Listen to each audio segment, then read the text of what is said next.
안녕하십니까. 펑크비즘 팀입니다. 반갑습니다.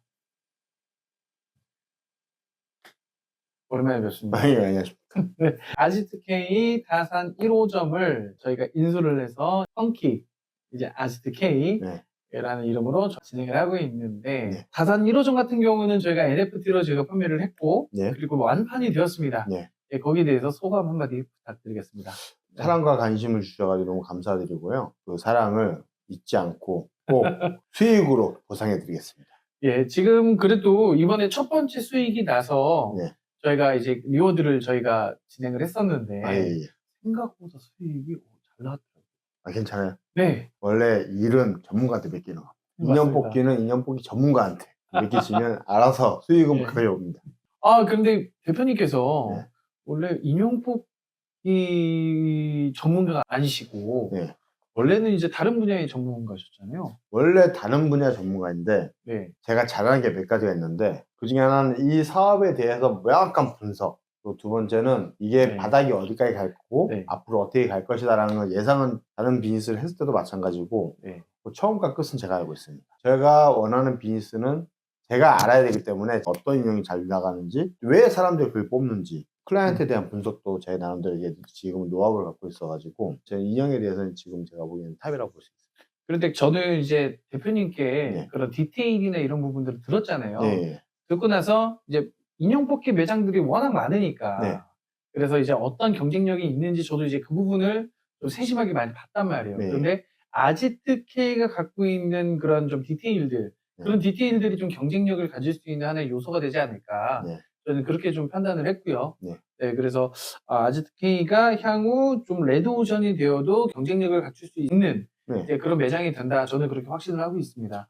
그리고 또 하나, 이제 저희가 간판을 이제 네. 바꾸잖아요. 네. 간판은 혹시 언제쯤? 제가 간판을 네. 디자인을 계속 하고 있거든요. 아, 이게 펑크비즘 같은 느낌이 와야 되는데 네. 거의 2달 동안 고민을 계속 하고 있습니다. 그러면 하나 또 여쭤보고 싶은 게 저희가 이제 펑키, 음. 아지트K라는 가맹점을 2호점, 3호점 이런 식으로 저희가 계속 확장해 나갈 거잖아요. 네. 이 부분에 대해서도 좀 자세하게 말씀해 주시면 좋을 것 같습니다. 1호점이 오픈한 지가 한 달 됐는데 한 달 만에 프랜차이즈가 수익 내는 건 거의 드물거든요. 근데 2년 뽑기는 가능합니다. 크레이머신 사업은 한 달이면 뭐 답이 나옵니다. 이게 되는지 안 되는지. 음식처럼 이렇게 맛을 요구하는 것도 아니고 품질을 요구하는 것도 아니기 때문에 위치, 그 사이트가 제일 중요하거든요.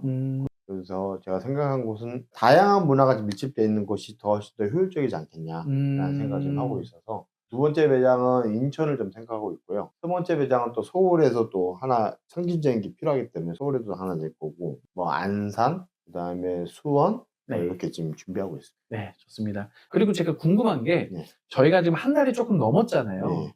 그런데 이 시기가 크레이머신 시장에서는 좀 성수기에 속하나요? 아니면 비수기에 속하나요?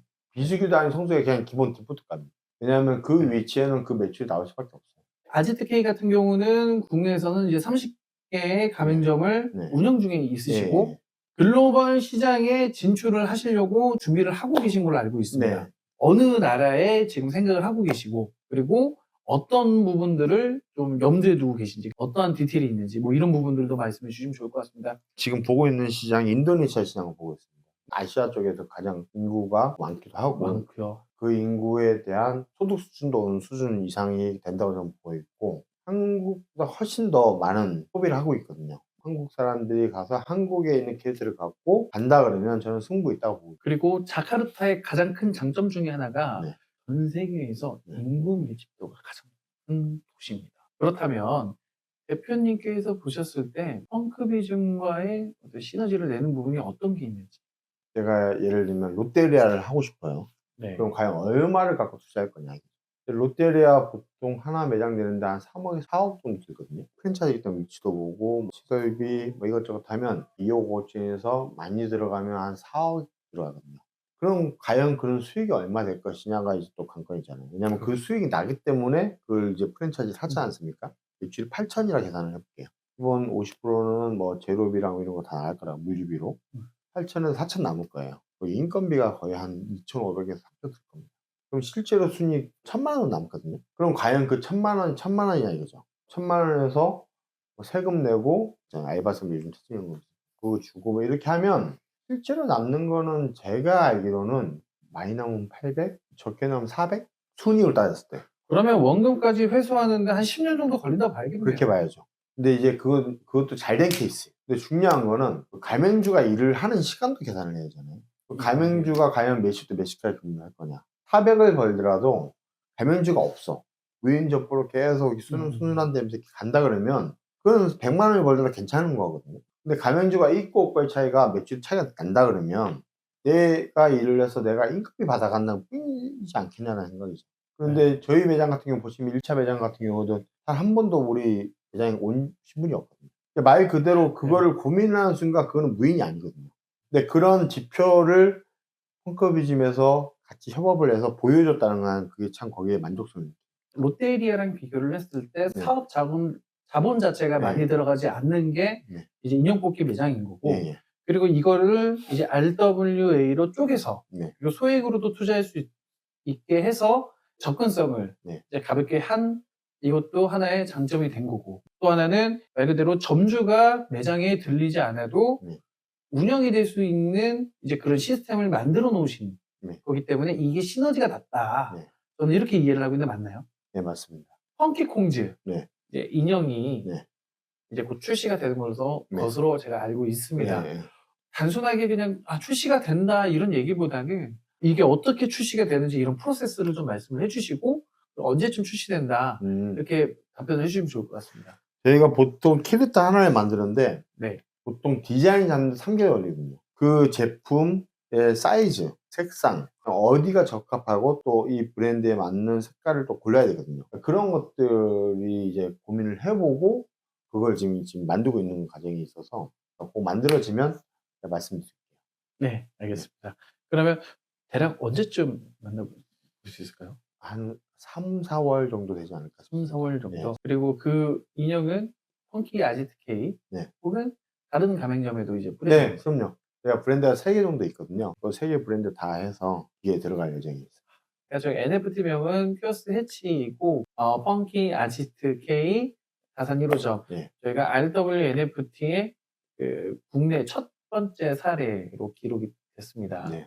앞으로 그 실물 사업 연계에 대해서 어떻게 지금 전망을 보고 계신지 이에 대해서도 한번 말씀 부탁드립니다. RWA 프로젝트를 하면서 네. 느낀 게 소액으로 투자해서 내가 어느 정도 지분을 갖고 있다. 그 많은 사람들이 그 독립성에서 같은 수익을 가질 수 있다는 거는 정말 크거든요. 어떤 사람들이 1,000만 원 냈다 해서 뭐 수익 50% 가져가고 100만 원 냈다 해서 수익이 뭐 10%밖에 못 가져가는 보통은 이제 수익은 그런 구조로 거든요. 많이 낸 사람이 많이 가져가는 식으로 돼 있는데 거기 투자한 사람 모든 사람 똑같이 수익률 가져갔잖아요. 거기에 좀 크게 좀 생각을 하고 있고요. 두 번째는 RWA라는 게 매출이 나와 있고 네. 수익률이 나와 있기 때문에 투명성. 이러한 매장을 더 많은 거를 만들어내면 참 좋겠다는 생각이 많이 들었습니다. 저희는 크레인 머신 사업으로 인해서 저희도 더 전문적으로 공부할 수 있고 연구하고 고객들이 어떠한 매장을 더 좋아하고 저희는 남들 계속 분석하거든요. 근데 일반적인 매장에서 리뉴얼 될 수 있을까? 제가 보기에는 힘들다고 보고 있어요. 무인이라 그러면 아예 무인이 돼야 되지 않나. 가맹 사업을 하더라도 주체가 다 관리를 해야 명확해지고 거기에 대한 투명성만 보여주면 되지 그거를 본인이 관리한다고 해서 큰 매출이 일어나거나 그러지는 않습니다. 네, 그러면 지금 앞으로 저희가 이제 계속 RWA 쪽으로 저희가 계속 시장을 늘려나갈 예정인데 네. 여기에 이제 참여하시는 투자자분들에게 혹시 당부하고 싶은 말씀이 있는지 여기에 대해서 한번 말씀해 주십시오. 투자는 본인이 선택인 거고 생각합니다. 거기에 대한 네. 책임도 본인이 지겠지만 네네. 제가 할 역할은 그 선택이 후회하지 않도록 제가 관리하고 뭐 다듬고 연구하고 그게 저희 역할이니까 거기에 최선을 다하고 투자하신 분들은 수익이 났을 때 관리는 저희한테 맡기시고 투자만 잘하시면 됩니다. 그럼 마지막으로 호흡 한 말씀 부탁드리겠습니다. 우리 투자자들이 투자를 했을 때 일단은 고민을 안 하게 만들어 준 게 제일 첫 번째고요. 두 번째는 평생 갈 수 있는 투자를 잘했다. 저 회사랑 같이 했으니까 너무 편했다. 뭐 그런 얘기 듣고 싶고요. 그다음 세 번째는 RWA는 2차 거래소도 있고 하니까 원래 대부분 이제 프랜차이즈나 엑시트가 잘 안 되거든요. 저희는 그래도 NFT 발행으로 인해서 그런 2차 시장에서 내가 갖고 있는 지분만큼 언젠가 엑시트할 수 있는 그런 구조가 나와서 진정한 프랜차이즈 아닐까라는 생각이 많이 듭니다. 저희도 앞으로 이제 이 시장이 활성화될 수 있도록 네. 약하게나마 최선을 다해서 노력해 보도록 하겠습니다. 네, 오늘 이렇게 긴 시간 내주셔서 네. 너무 감사드리고, 그리고 앞으로 이제 아지트K와 펑크비즘이 만들어가는 인형뽑기 매장 이제 앞으로 확장, 이제 국내뿐만 아니라 해외 확장도 저희가 지금 계획을 하고 있으니까 많은 관심 갖고 지켜봐 주시길 부탁드리겠습니다. 네, 그러면 오늘 영상 여기서 마치는 걸로 하고요. 다음에 또 뵙도록 하겠습니다. 감사합니다. 감사합니다.